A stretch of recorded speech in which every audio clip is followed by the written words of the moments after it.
Baik, kita Recording in progress. baik kita awali bismillahirrahmanirrahim. Assalamualaikum warahmatullahi wabarakatuh. Waalaikumsalam warahmatullahi wabarakatuh. Selamat pagi dan salam sejahtera untuk kita sekalian. Pada pagi hari ini saya akan melanjutkan materi perkuliahan yang ketiga, di mana kita akan membicarakan mengenai customer buying behavior, ya. Jadi customer buying behavior ini adalah perilaku konsumen dalam mencari produk atau jasa, mengevaluasinya, mengakuisisi atau membelinya, dan mungkin sampai berhenti atau membuang produk atau jasa tersebut. Ini adalah bicara mengenai perilaku konsumen. Ini hal yang penting di dalam bisnis, ya, baik retail ataupun sektor jasa ataukah bisnis-bisnis yang lain yang terutama adalah customer-nya atau consumer. Nah, ini sebenarnya judulnya lebih banyaknya consumer, ya. Consumer buying behavior, gitu ya. Literaturnya adalah perilaku konsumen, gitu ya. Tetapi kenapa penekanannya pada customer atau pelanggan, kita lihat bahwa tingkatan atau level daripada customer ini lebih kuat atau lebih tinggi dari konsumen, kan gitu ya, Pak. Baik, nah tahapannya ini seperti ini, stage of in the buying process ini, ya, mulai dari need recognition, karena kita ini terkaitnya dengan toko, tentu masalah pemilihan retailnya. Need recognition ini masalahnya apa sih? Kebutuhan yang saat ini dialaminya. Pilihannya pilihan toko. Recognize tokonya ada, toko apa. Yang berikutnya adalah pemilihan barang dagangannya. Apakah tersedia nggak di toko itu, kan gitu ya, barangnya. Itu. Setelah kita menyadari akan keberadaan kebutuhannya, maka kita akan mencari informasi, information search. Tentu ini mencari mengenai retail, kan, about retailnya. Toko yang mana. Terus kalau ini adalah search for information merchandise-nya, mengenai barang dagangannya, barang yang dijualnya.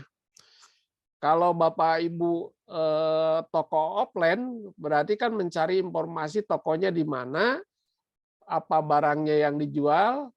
Tapi kalau Ibu Bapak misalnya mencarinya di marketplace, tentu kita masuk pada aplikasi marketplace tersebut, kan itu ya. Mau toko yang mana, aplikasi yang mana, marketplace yang mana, gitu ya.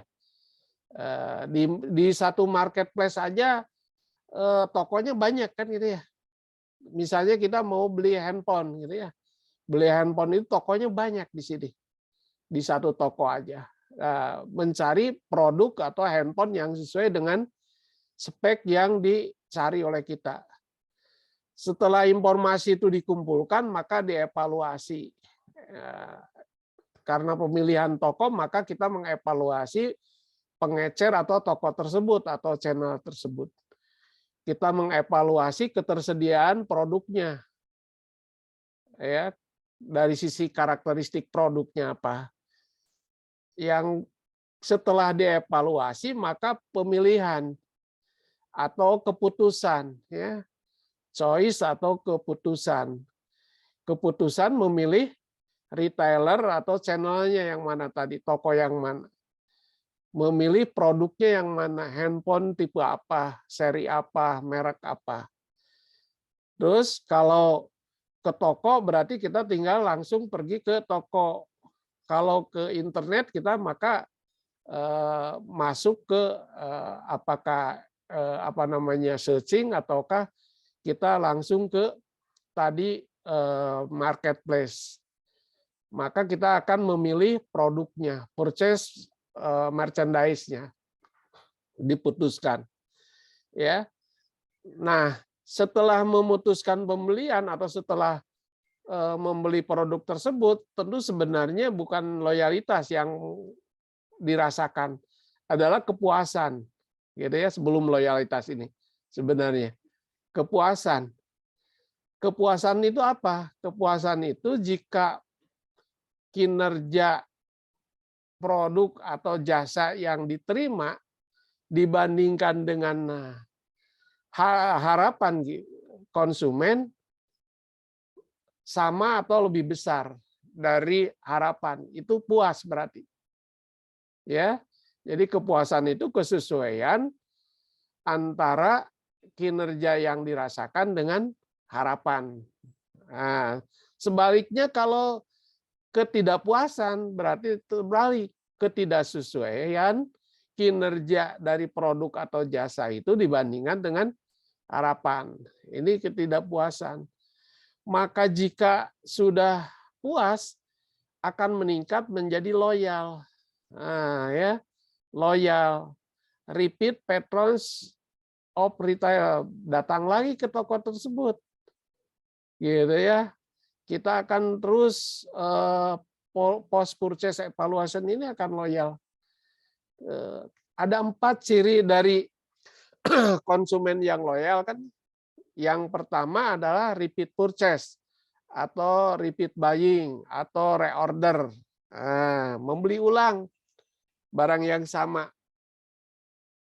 Partly ya, termasuk yang loyal dari keluarganya, kan gitu ya. Itu. Yang kedua adalah membeli lini produk yang lain. Membeli lini produk yang lain yang ditawarkan oleh perusahaan. Yang ketiga, menolak penawaran dari perusahaan lain. Dan yang keempat, merekomendasikan atau referral atau warm positif, word of mouth. Nah, jadi bisa jadi misalnya konsumen di sini, ya pelanggan di sini itu disebarkan atau digaet oleh pelanggan-pelanggan dari perusahaan kita yang merasa puas kan gitu ya. Oleh karena itu betapa pentingnya seorang konsumen yang loyal bagi perusahaan. Menurut penelitian ya, bahwa mencari atau biaya pencarian konsumen baru itu biayanya 5 kali lipat dibandingkan dengan mempertahankan pelanggan yang loyal. Yang mahal sekali, 5 kali lipat ya. Karena konsumen yang loyal itu ya menjadi ekuitas kan ya, menjadi modal bagi perusahaan ya.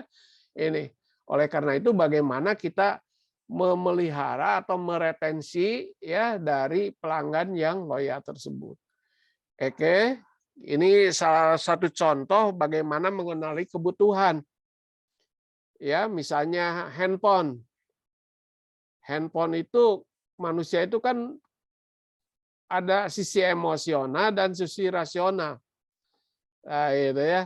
Dari sisi emosional, orang membeli handphone itu menyangkut mengenai status sosial, penampilan, gitu ya. Makanya handphonenya kan dipegang, namanya juga handphone, jadi harus dipegang gitu ya. Jadi kalau yang tidak dipegang bukan handphone, gitu ya. Nah, kan dirancang handphone itu bisa di tangan, gitu. Nah, tetapi bukan hanya sekedar dipegang, tapi menunjukkan brand tertentu misalnya. Itu status sosial. Kalau secara rasional lebih pada core ininya, core produknya kan gitu ya. Jadi kepraktisan bagaimana kita bisa berkomunikasi. Yang penting produk inti dari telepon adalah komunikasi.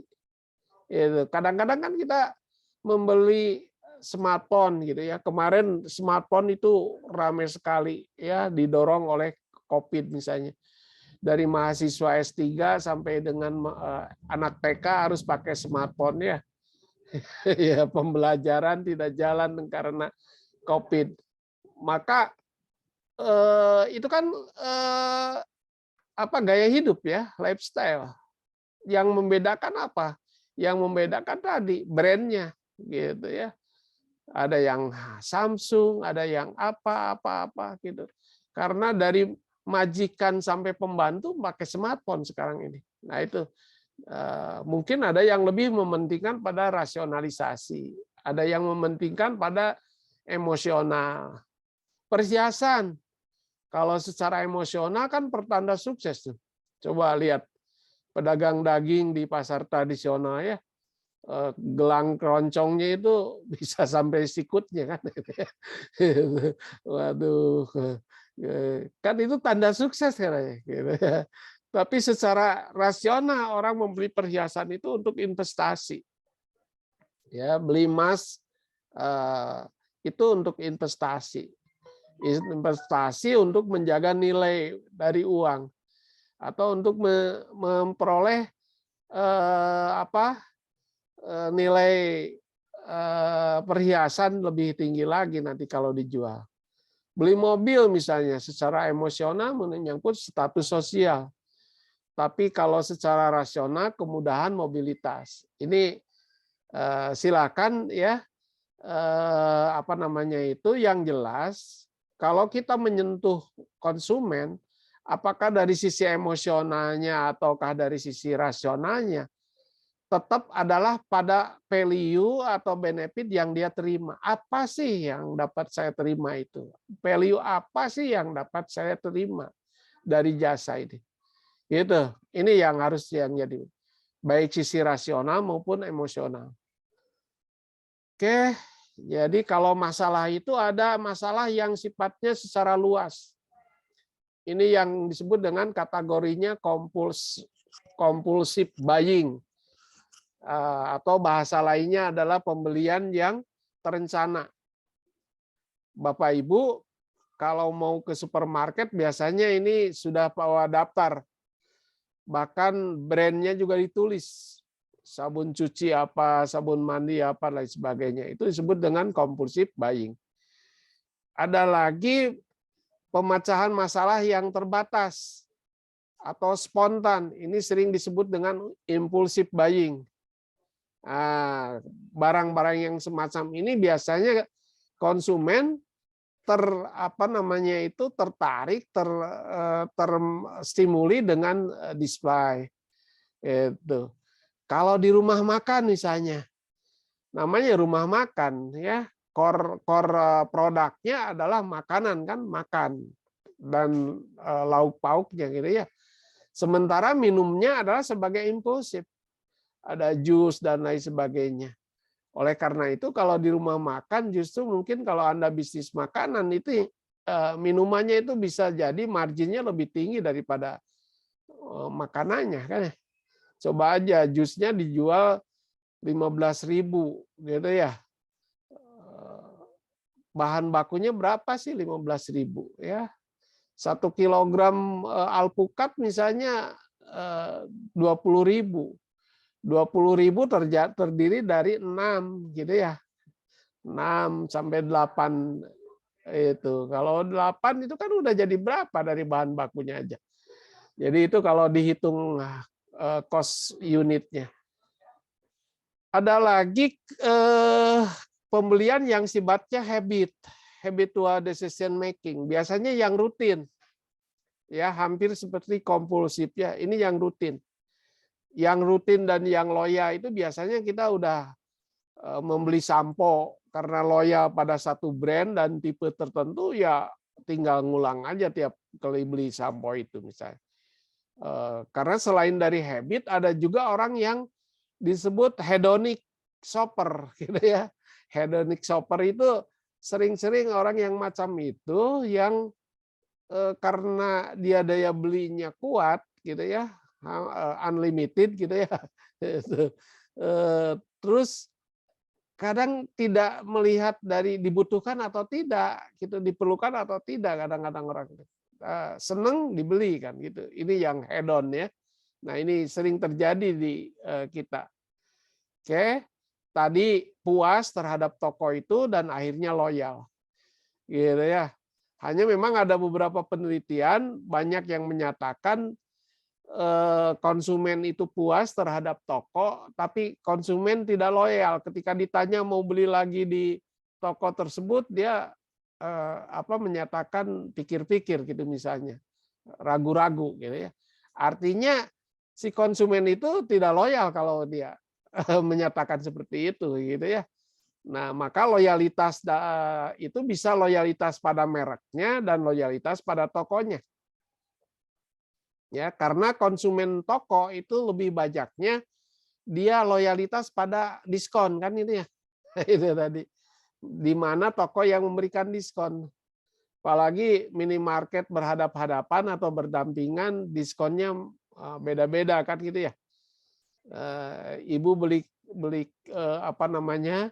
beli telur di toko A, beli minyaknya di toko B gitu ya. Karena melihat telur diskon di toko A, minyak diskon di toko B gitu ya. Jadi komplementer. Ada loyalitas pada merek, berarti kita mencari merek yang ditawarkan gitu ya.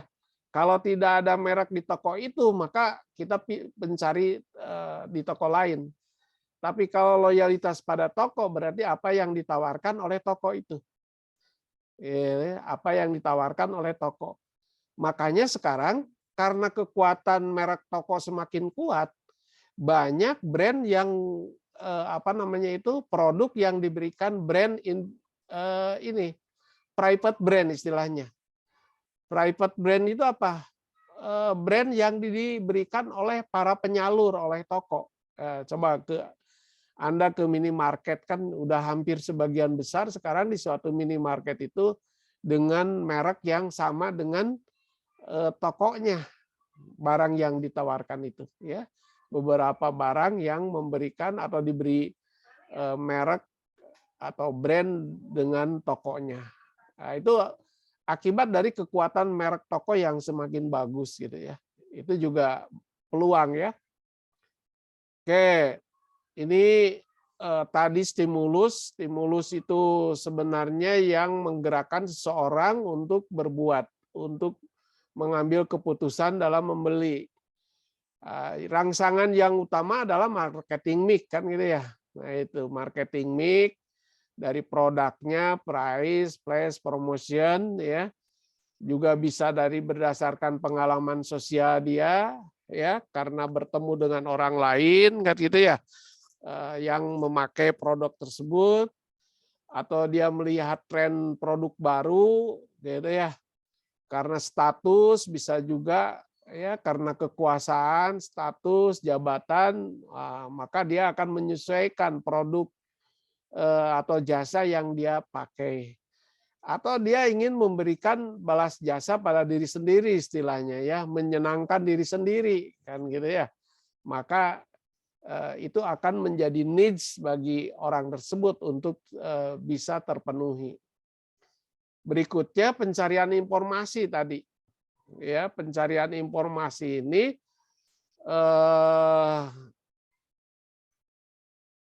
biasanya mulai dari jumlah informasi yang kita cari. Ini bergantung pada produk yang akan kita beli. Semakin produknya high involvement, maka pencariannya semakin sulit. Maka kita semakin intens dalam pencariannya. Dan bergantung juga karakteristik pribadi pelanggan tersebut. Apakah orang yang simple ataukah yang detail, kan ini ya. Kalau dia simple, mungkin sedikit aja informasi yang dia peroleh dan segera diputuskan. Tapi orangnya yang detail lebih rumit lagi dia mencari informasi itu. Juga faktor aspek pasar dan situasi lingkungan yang mempengaruhinya jumlah informasi itu. Semakin banyak produk yang ditawarkan, artinya kemungkinan dia akan semakin banyak mencari informasi. Keduanya adalah biaya pencarian.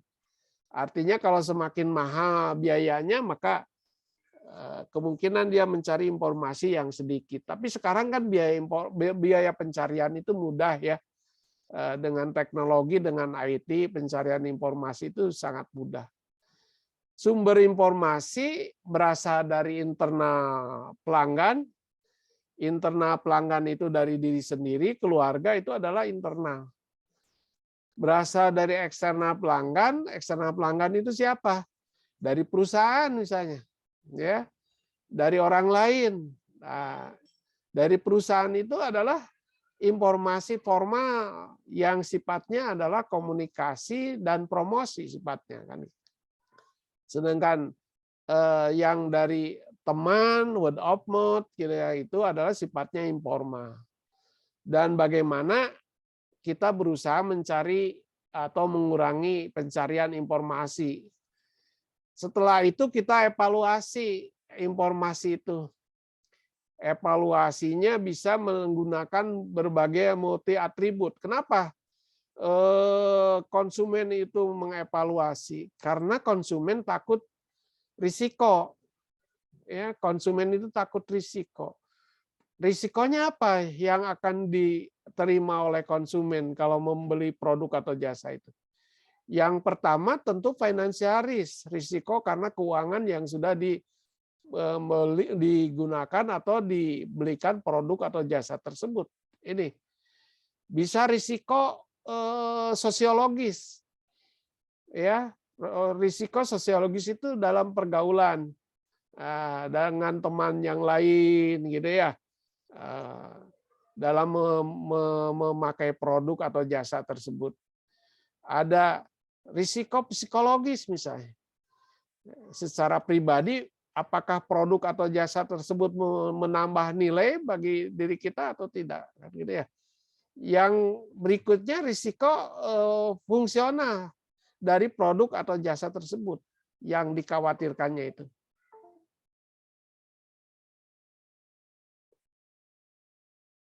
Oke ya.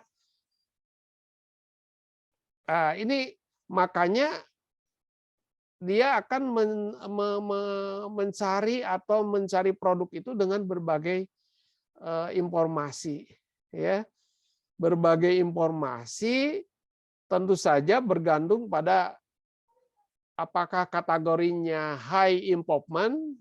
High involvement itu keterlibatan tinggi, jadi dia pencarian informasinya sangat banyak. Kenapa kategorinya high involvement? Karena pertama mungkin dari sisi biayanya mahal atau dari harganya yang mahal. Yang kedua adalah faktor mungkin pencarian produk-produk baru, mengganti produk yang lama misalnya. Kalau dari sisi kata keterlibatannya atau low involvement bisa jadi karena produk tersebut itu sudah biasa, sudah terbiasa dikonsumsi oleh konsumen tersebut. Yang kedua karena faktor harganya murah, gitu ya. Jadi kesulitan atau evaluasi itu bergantung pada tadi apakah kategorinya high involvement atau low involvement. Ini yang harus dievaluasi ya oleh konsumen ini. Karena ini yang disebut dengan karakteristik produk ya. Karakteristik produk itu elemen-elemen yang menjadi pertimbangan seseorang di dalam memutuskan membeli atau tidak membeli suatu produk atau jasa. Itu disebut dengan karakteristik produk. Faktor yang mempengaruhi keputusan pembelian. Ini faktor eksternal tadi. Siapa aja, keluarga, kelompok acuan, budaya. Nah, dari contoh seorang anak misalnya ya. Ketika dia masih kecil, masih ini kan meniru ya dari orang tuanya, dari ibunya misalnya. Kalau anak perempuan, apa yang dipakai oleh ibunya maka meniru. Tetapi kalau dia udah semakin besar, misalnya udah sekolah, udah SMP, dan selanjutnya itu bisa faktor kelompok acuan. Siapa kelompok acuan itu? bisa orang bintang gitu ya, idola, ataukah bisa juga orang umum. Berikutnya juga bisa juga faktor budaya di suatu daerah, suatu negara yang mempengaruhi pembelian seseorang itu. Nah, gitu. Yang berikutnya adalah faktor internalnya. Faktor internalnya adalah aspek pribadinya. Aspek pribadi seseorang. Bisa jenis kelamin itu mempengaruhi. Umur, usia bisa mempengaruhi. Status sosial bisa mempengaruhi. Faktor psikologis juga itu faktor-faktor yang mempengaruhi keputusan seseorang di dalam membeli. Jadi ada eksternal, ada internal. Nah, ya. Berikutnya kita bicara strategi pemasaran atau strategi apa namanya itu pasar. Jadi ada dua bagian ya strategi pasar itu. Yang pertama adalah strategi pasar atau yang kita kenal dengan STP. STP segmen, target, positioning itu strategi pasar. Yang kedua adalah strategi bauran pemasaran. Jadi strategi pemasaran itu ada dua. Pertama adalah strategi pasarnya dulu, yaitu STP, dan yang kedua adalah strategi bauran pemasaran. Strategi pasar mulai dari segmentasi. Jadi apa dasar untuk melakukan segmentasi atau dasar kita memilih segmen tertentu? Bisa kita analisis dengan analisis market atau market analisis atau consumer analisis, gitu ya. Analisis dulu pasarnya, apa tren pasar yang sedang ramai, apa selera pasar yang sedang ramai. Sekarang ini dengan sederhana bisa kita gunakan misalnya Google Trend. Ketika ibu misalnya mau masuk pada bisnis sebutlah jilbab gitu ya, ibu bisa mencari dengan pencarian nanti atau dengan Google Trend jilbab apa yang sekarang sedang tren di wilayah mana, di Ciamis atau di Bandung atau di Jakarta atau di mana bisa gitu ya. Yang existing sekarang produsennya mana saja. Nah, itu dengan melakukan segmen. Yang kedua, setelah kita misalnya mengelompokkan pasarnya, segmentasi itu pengelompokan pasar yang relatif heterogen menjadi homogen. Gitu ya. Sekali lagi mengelompokkan pasar yang relatif heterogen menjadi homogen.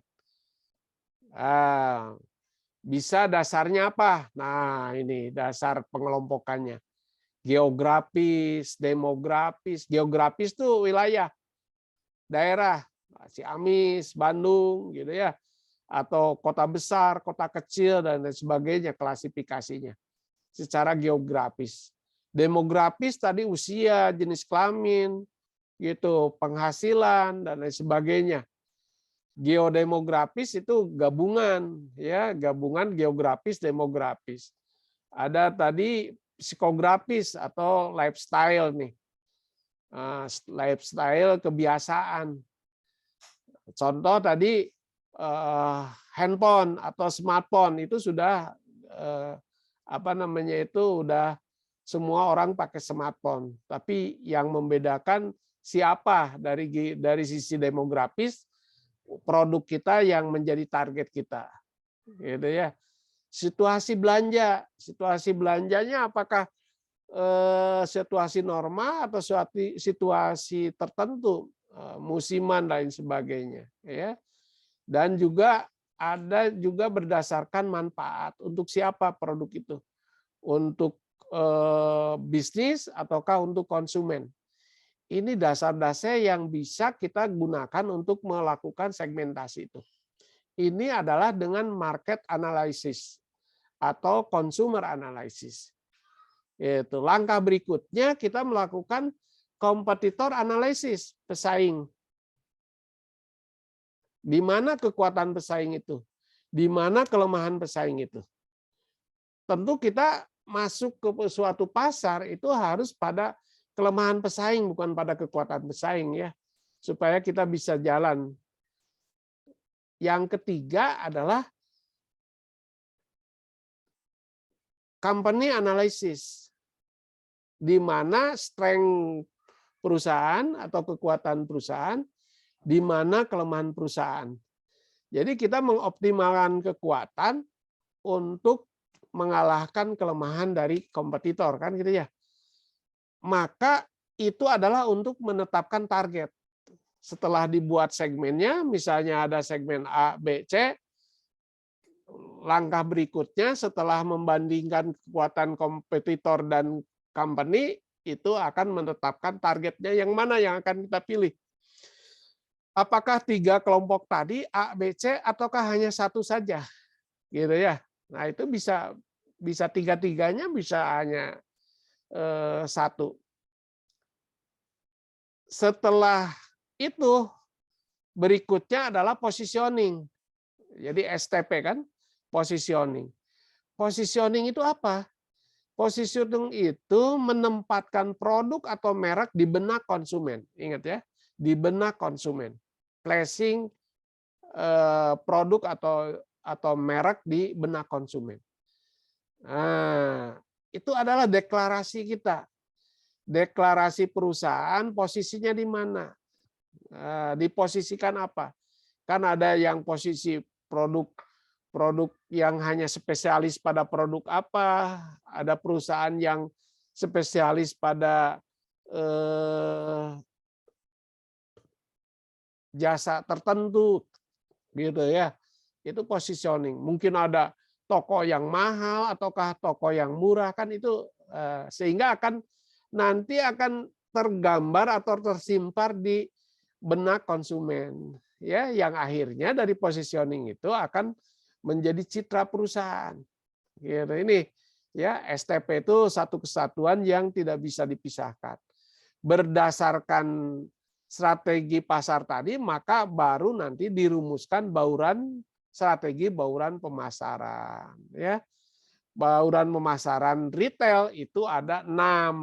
Nah, yang lalu kan sudah tuh ya. Jadi 6P, dengan 6P ya, produk, apalagi place, presentation, people, ya, apalagi itu ada 6 pada awal kita kuliah ya, rumusan produknya. Setelah kita melakukan STP, sehingga dalam menetapkan target itu tadi, apakah target pasar utamanya siapa, ada target pasar sekundernya, kita bisa dapat. Apakah yang A menjadi target pasar utama ataukah yang B, gitu ya. Makanya istilah di otomotif ya, mobil gitu misalnya, atau mobil atau sepeda motor atau mobil, maka ada yang diposisikan sebagai mobil untuk kebutuhan atau untuk golongan menengah ke atas misalnya. Ada yang membidik pasar menengah bawah. Nah, itu ada targetnya. Gitu ya. Menengah bawah, menengah atas. Artinya kalau menengah atas, dia target utama adalah yang orang menengah. Yang atas itu sebagai sekunder gitu ya. Kalau menengah bawah, yang utamanya adalah yang menengah dan yang sekundernya yang bawah. Gitu ya. Jadi memang pasar yang menengah itu adalah yang di situ yang mempunyai penghasilan yang rata-rata terbanyak atau terbesar jumlah orangnya. Yang kedua di situ adalah orang-orang yang istilahnya OKB ya, orang kaya baru gitu ya, gitu. Orang kaya baru karena mereka yang sudah mulai punya posisi di perusahaan dan lain sebagainya. Nah, ini dari target itu. Nah, yang terakhir itu yang tadi penentuan posisinya itu adalah membangun persepsi konsumen di mana. Yang terpentingnya bagaimana kita menciptakan value proposition yang bagus. Jadi proporsi nilai yang ditawarkan kepada pembeli itu harus tentu lebih besar gitu dibandingkan cost yang dikeluarkan oleh konsumen. Ya, ini saya kira diskusi kali ini ya. Jadi mudah-mudahan bermanfaat ya pagi-pagi di hari Sabtu ini ya sambil sarapan pagi kita memperbincangkan bagaimana perilaku pelanggan retail ya. Mudah-mudahan kita bisa bertemu lagi di minggu depan ya. Assalamualaikum.